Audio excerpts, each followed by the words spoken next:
और तुल्य का अर्थ होता है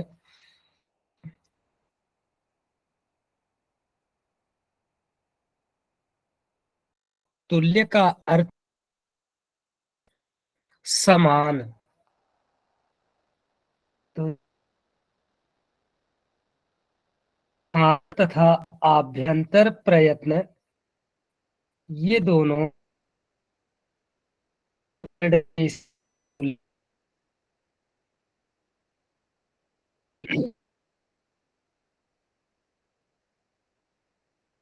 संज्ञक होते।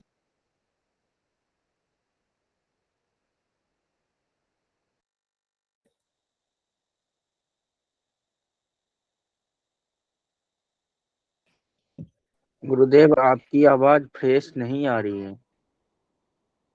जी महोदय, हम प्रयास करते हैं।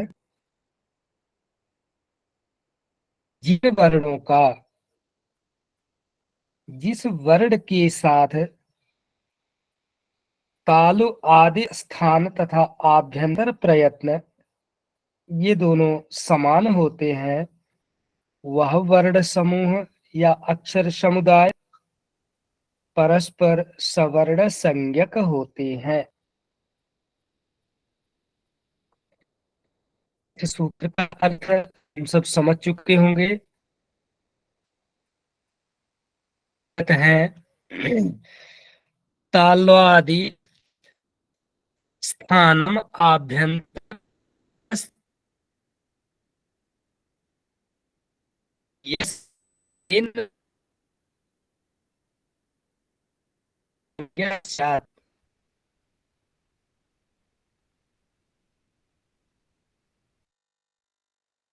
यथा सावयववाच्यम्। आपकी आवाज कट रही है गुरुदेव।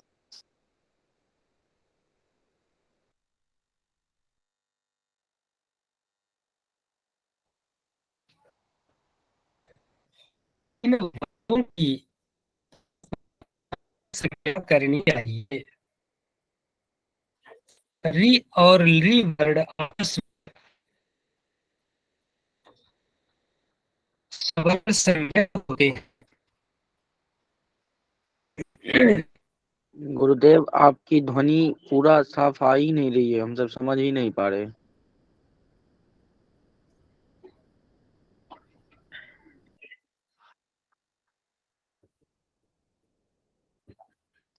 आपकी ध्वनि टूट रही है गुरुदेव।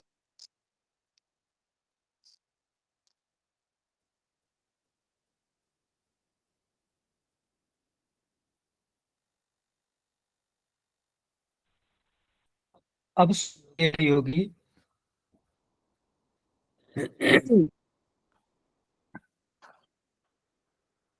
हम बता रहे हैं तुल्यास्य प्रयत्नम सवर्णम, जिसका संस्कृत अर्थ होता तालवादि स्थान आभ्यंतर प्रयत्न चेत एतद् यस्य येन तुल्यं तन्मिथः सवर्ण संज्ञः स्यात्। जिसका अर्थ है तालु आदि स्थान तथा आभ्यंतर प्रयत्न, ये दोनों जिस वर्ण के साथ तुल्य हों, वह वर्ण समुदाय परस्पर सवर्ण संज्ञक होता है। इसके अंतर्गत री और ली, ये दोनों वर्ण को समान या सवर्ण संज्ञक समझना चाहिए।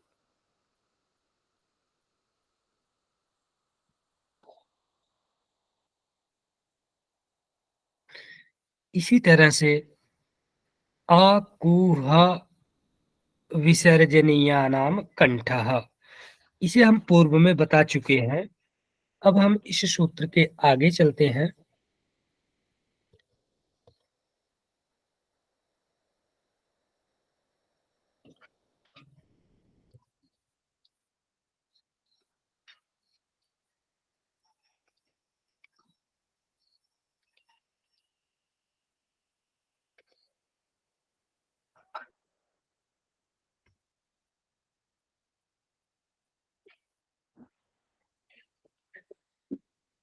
ऊपर हम आपको बताए हैं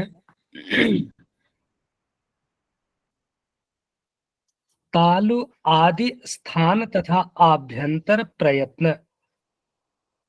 ताल्वादि स्थानम आभ्यंतर प्रयत्नश्चेद एतत् द्वयम्। तो तालु आदि ये मुख के बाहर या मुख के अंदर ध्वनि के पूर्व की उच्चारण प्रक्रिया होती है। अब हम आपको बताएंगे आभ्यंतर प्रयत्न।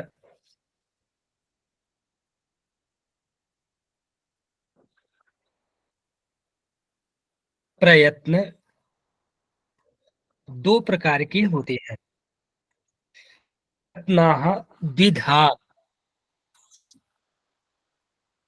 प्रयत्न का मतलब होता है प्रयास।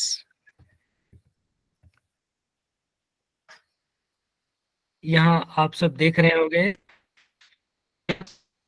धा। प्रयास या प्रयत्न दो प्रकार के होते हैं। आभ्यंतरो बाह्यश्च। एक होता है आभ्यंतर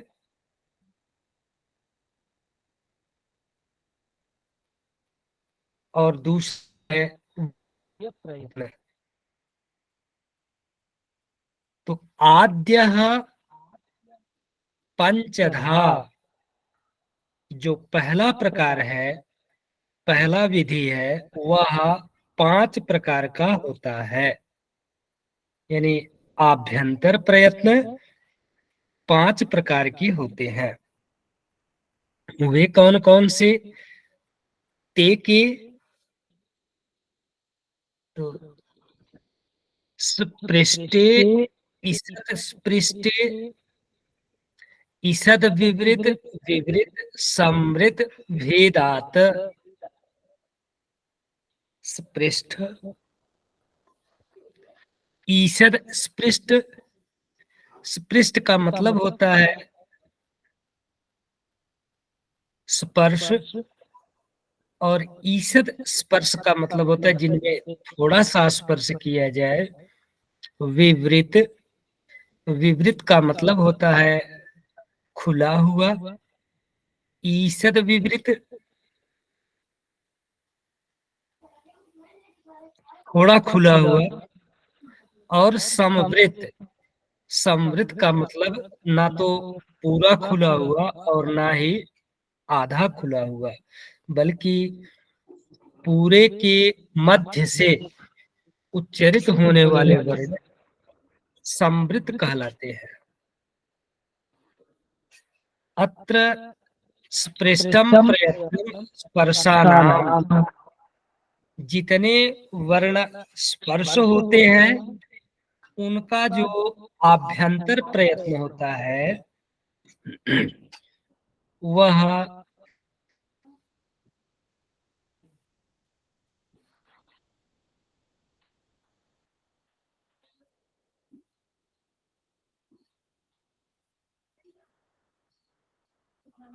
स्पृष्ट होता है। इसके अंतर्गत क से लेकर के माँ तक के सभी वर्ण को स्पर्श व्यंजन कहते हैं। तो इनका आभ्यंतर प्रयत्न क्या है? क से लेकर के माँ तक के वर्णों का आभ्यंतर प्रयत्न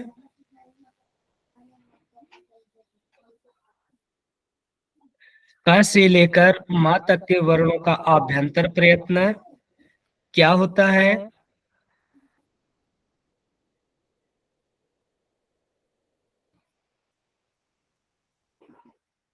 क्या मेरी आवाज सुनाई दे रही है?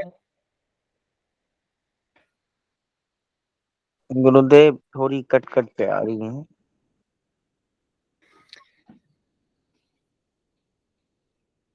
हो सकता है आज नेटवर्क का इशू होगा। लेकिन यहाँ हम चूंकि दोनों से जुड़े हैं, लैपटॉप और मोबाइल दोनों से, तो हमें तो स्पष्ट सुनाई दे रहा है महोदय जी। यदि आप सबको न सुनाई दे रहा हो तो मैं एक बार फिर से बताने का प्रयास में करता हूँ। यत्न द्विधा। यत्न का मतलब होता है प्रयास। तो वर्णों के उच्चारण करने का जो प्रयास किया जाता है वह दो प्रकार का होता है। पहला है आभ्यंतर प्रयत्न और दूसरा है बाह्य प्रयत्न। आभ्यंतर प्रयत्न वे प्रयत्न कहलाते हैं जो हमारे कंठ के भीतर, कंठ के नीचे, यानी फेफड़े से हमारी प्राणवायु निकलती है, तो फेफड़े के मध्य की जो प्रयास होते हैं उसे हम आभ्यंतर प्रयत्न अथवा आंतरिक प्रयास के नाम से जानते हैं। गुरुदेव, जी आप अपना एक आईडी का माइक बंद कर लीजिए ना, माइक एक आईडी का आप। जी ठीक महोदय जी, अब बोलिए। धन्यवाद। यत्न विधा वर्णों के उच्चारण का प्रयास दो प्रकार का होता है। पहला आभ्यंतर प्रयत्न और दूसरा बाह्य प्रयत्न। आद्यः पंचधा जो पहला प्रयत्न होता है यानी आभ्यंतर प्रयत्न, यह 5 प्रकार का होता है, जिसमें स्पृष्ट, ईषद स्पृष्ट,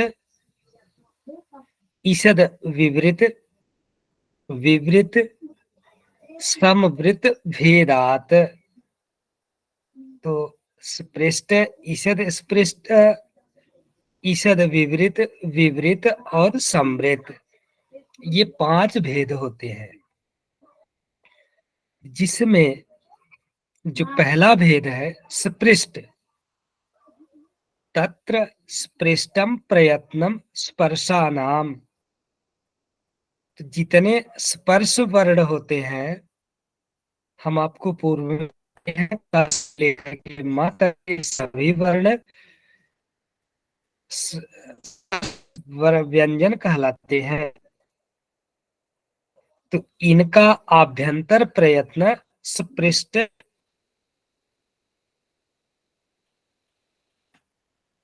इनका आभ्यंतर स्पष्ट होता है।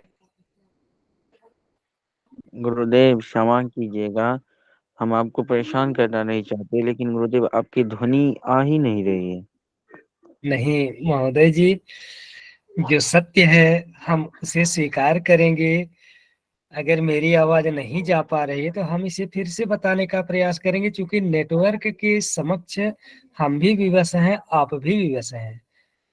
यदि आपकी आवाज मुझ तक नहीं पहुंचेगी या मेरी आवाज आपके पास तक नहीं पहुंचेगी, तो इससे है कि आप मेरी बात को नहीं समझ पाएंगे और ना ही मैं आपकी बात को समझ पाऊंगा। नहीं गुरुदेव, मुझे कोई दुख नहीं हो रहा है, हम आपकी बात का स्वागत करते हैं। हम फिर से बताते हैं, हम आपको यही बताए थे, आभ्यंतर प्रयत्न यह 5 प्रकार का होता है। पहला स्पृष्ट, दूसरा ईषद स्पृष्ट, तीसरा विवृत, तो क्षमा करिएगा, ईषद विवृत, और चौथा विवृत, पांचवा भेद है समवृत।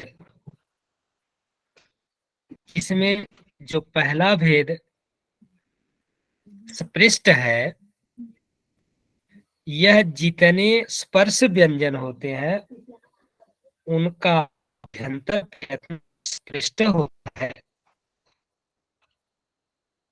अब स्पर्श व्यंजन कौन से हैं, तो इसको भी हम बताए हैं। का से लेकर के मां तक के सभी वर्ण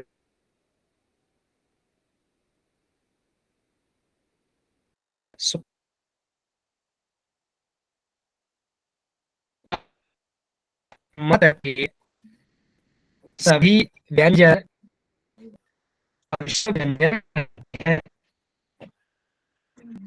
तो अब इन स्पर्श व्यंजनों का उच्च आभ्यंतर प्रयत्न स्पृष्ट हुआ। दूसरा भेद है ईसर स्पृष्ट। तो ईसद स्पृष्ट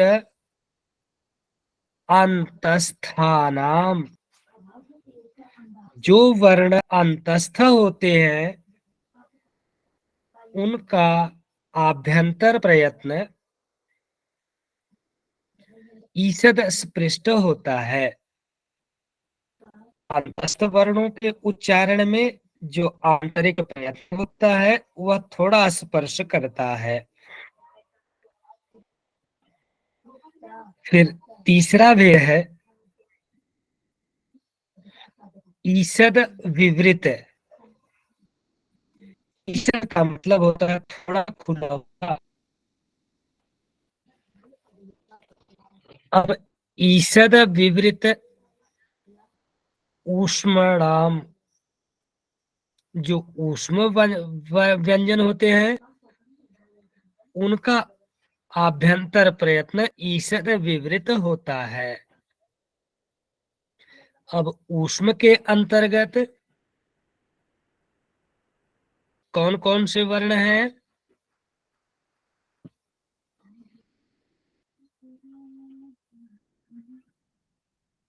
ऊष्म व्यंजन कौन कौन से हैं? क्या आप सब में से कोई बता सकते हैं?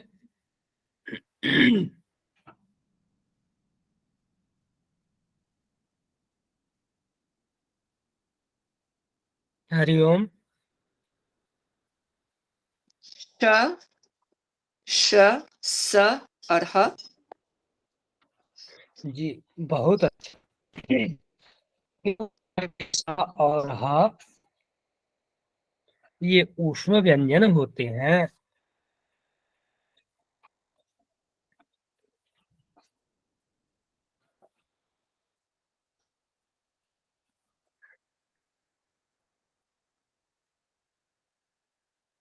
तो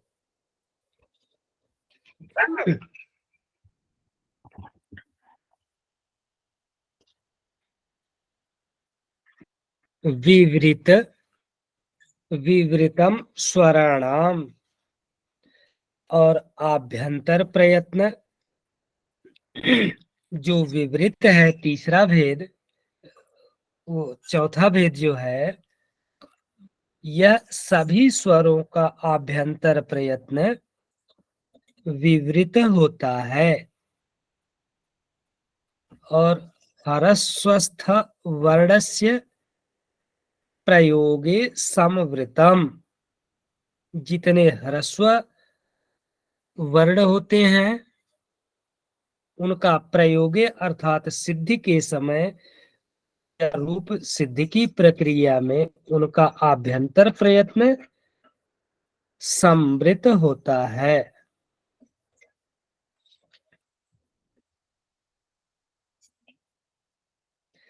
प्रयोगे समृतम, किंतु प्रक्रिया दशायाम तो विवृत में वह, जब उनकी सिद्धि प्रक्रिया चल रही होगी वहां पर आदेश यदि किया जा रहा है तो ऐसी दशा में उनका आभ्यंतर प्रयत्न विवृत होता है। अब जो दूसरा भेद है प्रयत्न, तो बाह्य प्रयत्नस्तु एकादश, बाह्य प्रयत्न 11 प्रकार का होता है, जिसमें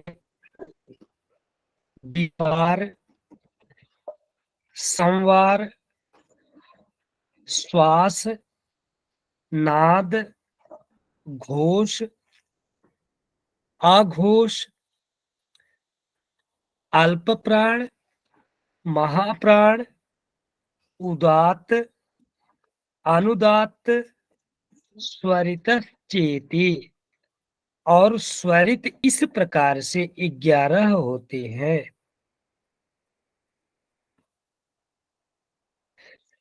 यहाँ भी स्पष्ट हुआ?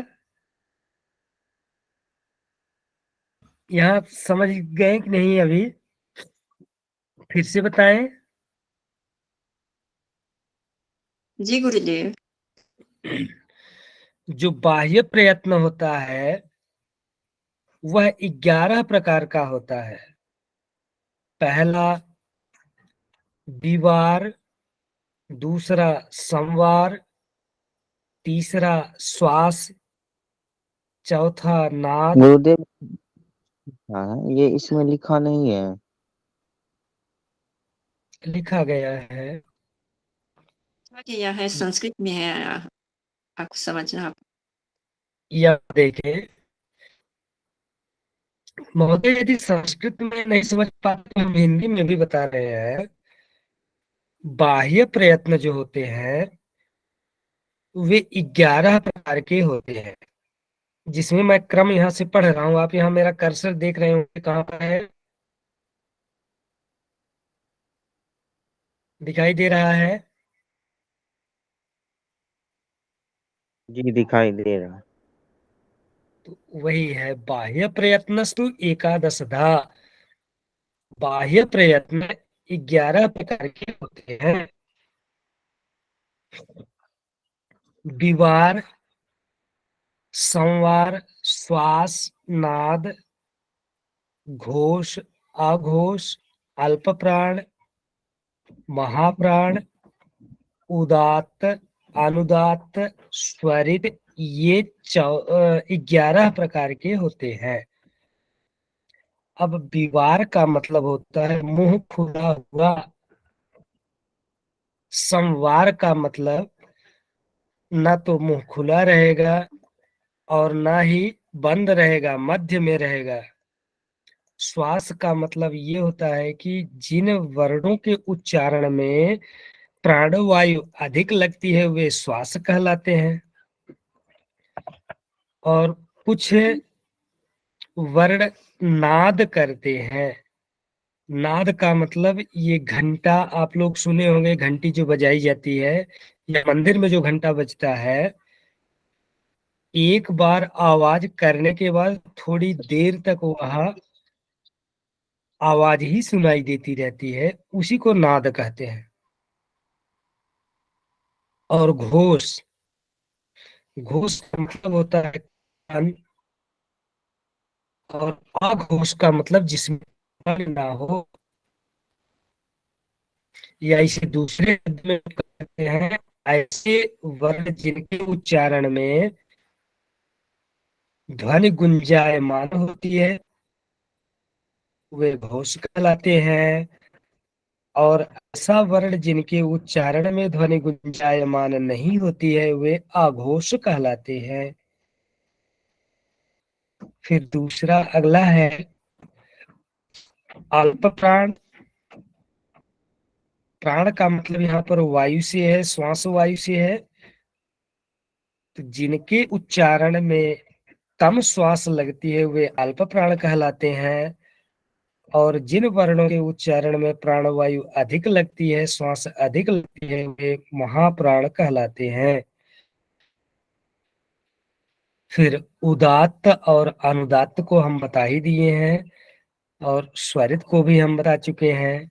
इस तरह से ये 11 प्रकार के बाह्य प्रयत्न होते हैं। गुरुदेव, जी अभी जो आप बताए ना ये बहुत अच्छा से समझ गए। अभी जो आप बताए ऐसे ही बताइएगा तो हम पूरा समझ जाते, ये पूरा समझ गए ये।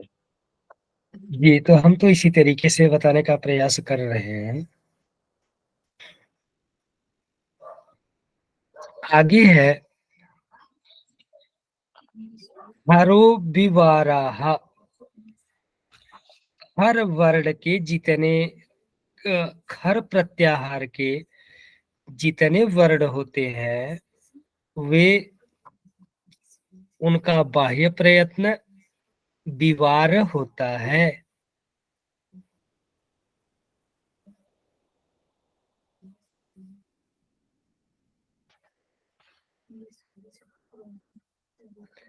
हरो, खर प्रत्याहार के बाह्य प्रयत्न, दीवार, श्वास और आघोष होते हैं।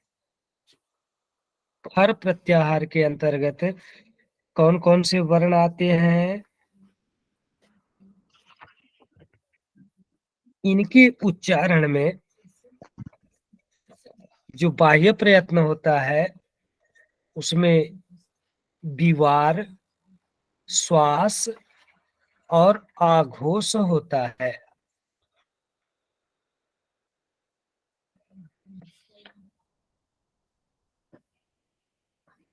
तीन ठो न हुआ गुरुदेव, तीन ठो। जी महोदय, हाँ तीनों एक साथ में है। अच्छा, ये दीवार किसे कहते हैं? शायद आप सबको हो सकता है कोई नया शब्द लग रहा होगा। तो दीवार का मतलब होता है वर्णोच्चारण के समय मुख के खुलने को विवार कहते हैं। जब किसी वर्ण को हम बोलते हैं तो हमारे जो मुंह होता है ना वो खुलता है ना, उसी को हम दीवार कहते हैं। और जिन वर्णों के उच्चारण करते समय मुख खुलता है वे विवार यत्न वाले कहलाते हैं।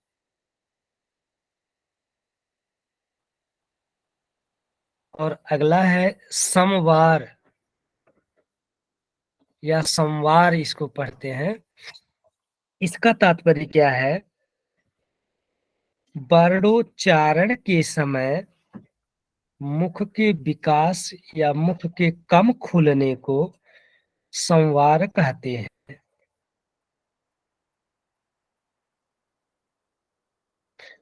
फिर अगला है श्वास। इसका तात्पर्य क्या है? तो इसका तात्पर्य सूत्रकार कहते हैं वर्णोच्चारण के समय श्वास चलने को श्वास यत्न कहते हैं। जो श्वास हमारी बाहर निकलती है उसी को श्वास यत्न वाले कहलाते हैं। नाद, वर्ण के उच्चारण के समय नाद अर्थात गंभीर ध्वनि होने को नाद यत्न कहते हैं। घोष और आघोष, वर्णोच्चारण के समय घोष का अर्थ होता है गूंज का उठना, गुंजायमान होना। और घोष तथा गूंज का न उठना आघोष यत्न कहलाता है।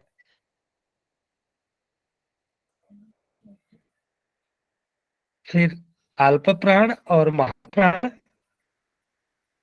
अल्प प्राण वे हैं कि वर्णोच्चारण के समय प्राणवायु के अल्प उपयोग को अल्प प्राण तथा अधिक उपयोग को महाप्राण यत्न वाले कहते हैं।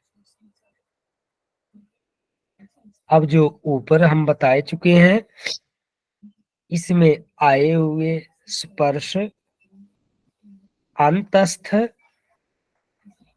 ऊष्म, स्वर, जिह्वामूलीय, उपध्यमानीय, अनुस्वार, 8 विसर्ग, इन 8 शब्दों की व्याख्या स्वयं ग्रंथकार करते हैं।